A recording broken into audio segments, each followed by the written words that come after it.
Hürmetli vatandaş, bugünkü leksiyelerimizle başlayımız. Leksiye dese de Hacı Roza, Washington'da sözdeyimiz.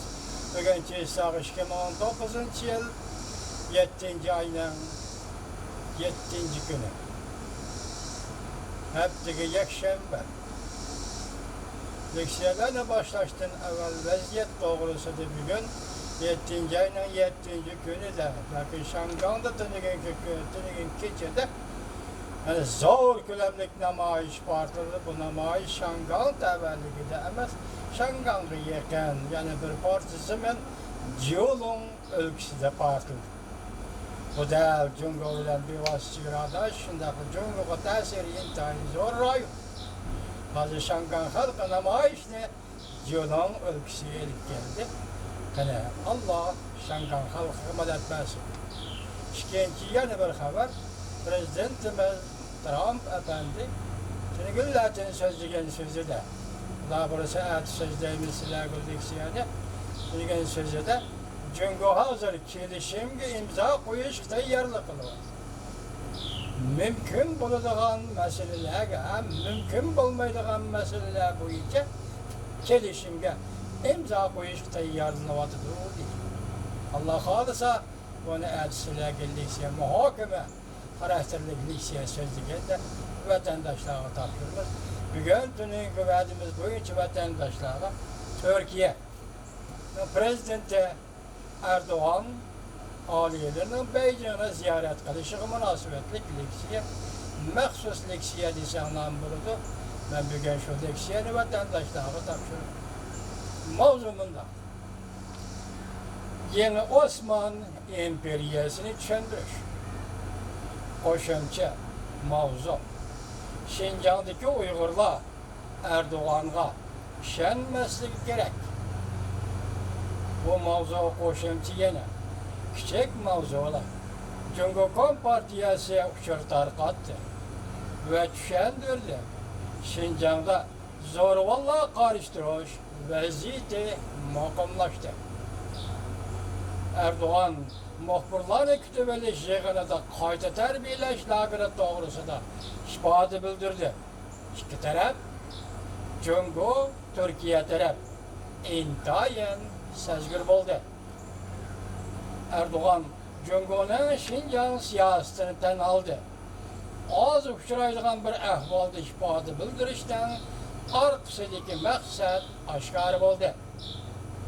Bu haberle Erdoğan Musulmanlar nazar band kılgan Cungo yig'ibelish lagerlerini hal qilishning chorasi bor dedi. Amerika Ovoz 7. ayının 4. günü Xitoy til programmasi e'lon qilindi. Yeni Osman İmperiyasini tushuntirsa, Şinjan Uyg'urlari Erdoğan'a ishonmasligi kerak. Mavzuli xabar 7. ayının 5. günü Dovitor betidi e'lon qilindi. Xabar bundoq boshlanadi. Yuqori kichik mavzularni mushunga birlashib Dovitor betidi e'lon qilingan xabar. Beijing vaqti 7. ayının 2. günü Türkiye'nin prezidenti Erdoğan Beijing'ni ziyorat qilib, Cungo'nun reisi Xi Jinping bilan ko'rishdi. Ko'rishganda prezident Erdoğan Şinjan meselesini o'ttirib qo'ydi. Görüşkende Prezident Erdoğan Şinjan meselesini o'ttirib qo'ydi ve mundaq dedi. Şinjan'da her millet halkı Cungo'nun taraqqiyoti gözleniş jarayonida baxtli turmush ko'chirganligi bu paket, bu bir paket. O'tmishga solishtirganda Türkiye hükümeti ve Prezident Erdoğan o'zi Şinjan meselesida Cungo'nu keskin tanqidlashlarga solishtirganda bu qatim so'zlagan yuqorqi so'zlari 180 gradus o'zgarganlik bo'lib hisoblanadi. Bu komediyelik bir parti o'yinni Erdo'g'andan umid kutgan ba'zi Uyg'urlar ko'rganda qanday ta'sirot keladi bilgili bo'lmaydi. Tetiklik Prezident Erdoğan da ezelden kam bo'lgan emas. Yani tetiklik, canlılık. Prezident Erdoğan da ezelden kam bo'lgan emas. Şinjan meselesi doğrusundaki pozisiyasının özgürüşüdün tashqari dünyada Prezident Erdoğan'ın geopolitik siyasette kishini hayron qoldiradigan bir holatda tetik jonliq harakat qiladiganligini ko'rib olalaydi. Eng jonliq misol shuki, 2015-yili 11-oyda Turkiya Suriyada vazifa o'tayotgan Rossiya harbiy aeroplanini urib tushirdi. Dal shu chog'da Rossiya bilan Turkiya o'rtasida harbiy to'qnash yuz berishga tas-tamas qolgan bir daqiqada yoki bir kechada degidek G'arb dunyosiga ittifoqdosh bo'lib turgan Prezident Erdo'g'an va Turkiya Rossiyaparast siyosiy hokimiyatga aylandi. Bugun Prezident Erdo'g'an Beijingni ziyorat qilib, Şinjan Uyg'urlarining baxtli turmushini maqtadi. Qo'shtirnoq ichida juma vatandoshlar.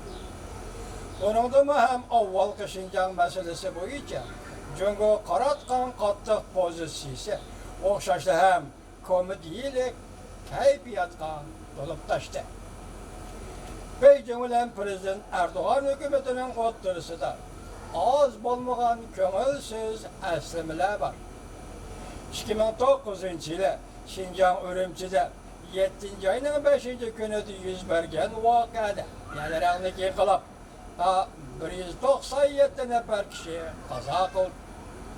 Gerçi bu qazo qilganlarning ko'pchiligi xanzurlar bo'lsa-mu, lekin shu vaqtda Turkiyaga vazir bo'lib turgan Erdo'g'an Jungoning Uyg'urlarga tutgan muomalasi so'yqirim etnik qirg'inchilik siyosatini qo'llandi Jungo dedi.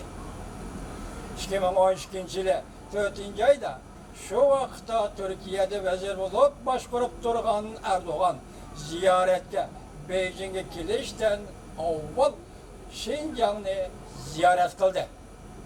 Şinjanda Uyg'urlar ikki tarafda qator turib qarshi oldi. Davomini alaysiz hurmatli vatandosh.